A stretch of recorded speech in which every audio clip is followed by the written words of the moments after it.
నమస్తే, welcome to Andhraprabha. నేను లక్ష్మి. తెలంగాణ ఆయుష్ విభాగంలో అక్రమాలు, అవినీతి పెద్ద ఎత్తున జరుగుతున్నాయన్న ఆరోపణలు ఇప్పుడు హాట్ టాపిక్ గా మారాయి. నేషనల్ ఆయుష్ మిషన్ కింద ప్రజల ఆరోగ్యానికి అవసరమైన మందులు కొనుగోలు చేయాల్సిన అధికారులు రూల్స్ అన్ని పక్కన పెట్టి కోట్లాది రూపాయల ప్రజల సొమ్మును దుర్వినియోగం చేశారన్న విమర్శలు వస్తున్నాయి. టెండర్లు ఏమీ పిలవకుండానే 3.50 కోట్ల విలువైన ముడి మందులను, సంయోగ ఔషధాలను కొనుగోలు చేశారని Telangana forum for good governance ఆధారాలతో సహా ప్రభుత్వానికి ఫిర్యాదు చేసింది. ఇందులో సుమారు 1.20 కోట్ల నిధులు పక్కదారి పట్టాయని సీఎంఓ దృష్టికి తీసుకువెళ్లడంతో వైద్య ఆరోగ్య శాఖ మెమో జారీ చేసి పూర్తి స్థాయిలో విచారణకు ఆదేశించింది. కేంద్ర రాష్ట్ర ప్రభుత్వ నిబంధనల ప్రకారం ఆయుష్ మందుల సేకరణ స్పష్టమైన విధానంలో జరగాల్సి ఉంటుంది. మందుల కొనుగోలుకు కేంద్ర ప్రభుత్వం 60%, రాష్ట్ర ప్రభుత్వం 40% నిధులు సమకూరుస్తాయి. మొత్తం మందుల్లో 50% ప్రభుత్వ ఫార్మసీల నుంచి సేకరించాల్సి ఉండగా మిగిలిన 50% మందుల కోసం బహిరంగ టెండర్లు నిర్వహించి తక్కువ ధరకు కోట్ చేసిన కంపెనీలకు కేటాయించాల్సి ఉంటుంది.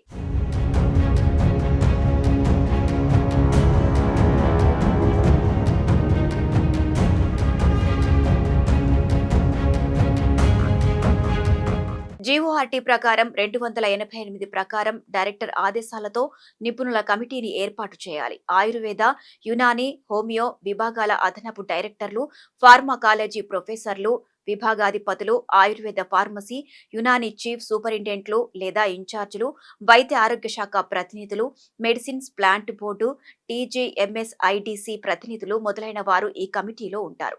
మందుల అవసరం, నాణ్యత, ధరలను పరిశీలించిన తర్వాతే కొనుగోలు చేయాల్సి ఉండగా ఈ నిపుణుల కమిటీ అనుమతి లేకుండానే 2 ప్రైవేట్ సంస్థల నుంచి నేరుగా మందులు కొనుగోలు చేసినట్లు ఫోరం ఆరోపించింది. మందుల కొనుగోలులో నాణ్యతపైన తీవ్ర ఆరోపణలు ఉన్నాయి. దాదాపు 70 లక్షల విలువైన కర్పూర తైలానికి నిర్వహించిన నాణ్యత పరీక్షల్లో 90% వరకు కొబ్బరి నూనె ఉన్నట్టు తేలిందని ఫిర్యాదులో పేర్కొన్నారు.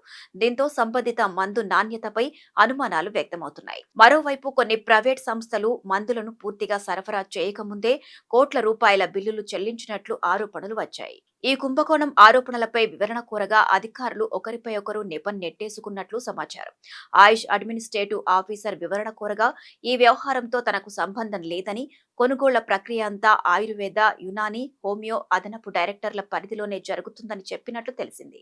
మరోవైపు ప్రొక్యూర్మెంట్ వ్యవహారాలను తానే చూస్తానని చెప్పిన ప్రోగ్రాం మేనేజర్ నిధుల వివరాలపై ప్రశ్నించగా సమాధానం ఇవ్వడానికి నిరాకరించినట్లు సమాచారం. దీంతో అసలు మందుల కొనుగోళ్లను ఎవరు పర్యవేక్షించారు, బిల్లులకు ఎవరు ఆమోదం తెలిపారు, మందుల సరఫరా కాకముందే చెల్లింపులు జరిగితే వాటిని ఎవరు ధృవీకరించారు అనే ప్రశ్నలు తలెత్తుతున్నాయి.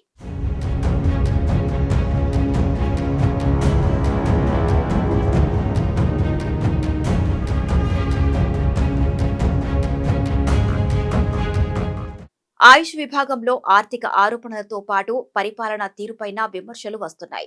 విభాగం డైరెక్టర్ గా వ్యవహరిస్తున్న ఆఫీసర్ ఉదయం 11 గంటల నుంచి మధ్యాహ్నం 1 గంట వరకు మాత్రమే కార్యాలయంలో ఉంటున్నారన్న ఆరోపణలు ఉన్నాయి. డైరెక్టర్ పేషీలో సందర్శకులకు కనీస సౌకర్యాలు కూడా లేకపోవడం, కుర్చీలు ఏర్పాటు చేయవద్దని చెప్పినట్లు ఆరోపణలు రావడం చర్చనీయాంశంగా మారింది. ఆయుర్వేద, యునాని, హోమియో విభాగాల అదనపు డైరెక్టర్లు, సూపరింటెండెంట్ స్థాయి అధికారి కూడా కార్యాలయంలో అందుబాటులో లేకపోవడం, మధ్యాహ్నం 1 గంటకే ఉన్నతాధికారుల ఛాంబర్లకు తాళాలు కనిపించడం విమర్శలకు తావిస్తోంది. ఆయుర్వేద అదనపు డైరెక్టర్ వ్యక్తిగత కారణాలతో సెలవులో ఉండగా మిగతా అధికారులు అందుబాటులో లేకపోవడం గమనార్హం. 3.50 కోట్ల మందుల కొనుగోళ్లు, 1.20 కోట్ల నిధులు పక్కదారి పట్టినట్లు వచ్చిన ఆరోపణలు, 70 లక్షల కర్పూర తైలం నాణ్యతపై ప్రశ్నలు, మందుల సరఫరా కాకముందే బిల్లుల చెల్లింపుల ఆరోపణల నేపథ్యంలో ప్రభుత్వం చేపట్టిన విచారణ కీలకంగా మారింది. కొనుగోళ్లకు సంబంధించిన ఫైళ్లు, టెండర్ ప్రక్రియ, నాణ్యత పరీక్షల నివేదికలు, బిల్లుల చెల్లింపులు, నిధుల వినియోగాన్ని క్షుణ్ణంగా పరిశీలిస్తేనే అసలు వాస్తవాలు వెలుగులోకి వచ్చే అవకాశం ఉంది. ప్రజారోగ్యానికి సంబంధించిన మందుల కొనుగోలులో అక్రమాలు నిజమని తేలితే బాధ్యులపై కఠిన చర్యలు తీసుకోవడంతో పాటు ప్రభుత్వానికి జరిగిన నష్టాన్ని పూర్తిగా రికవరీ చేయాలని ప్రజా సంఘాలు డిమాండ్ చేస్తున్నాయి.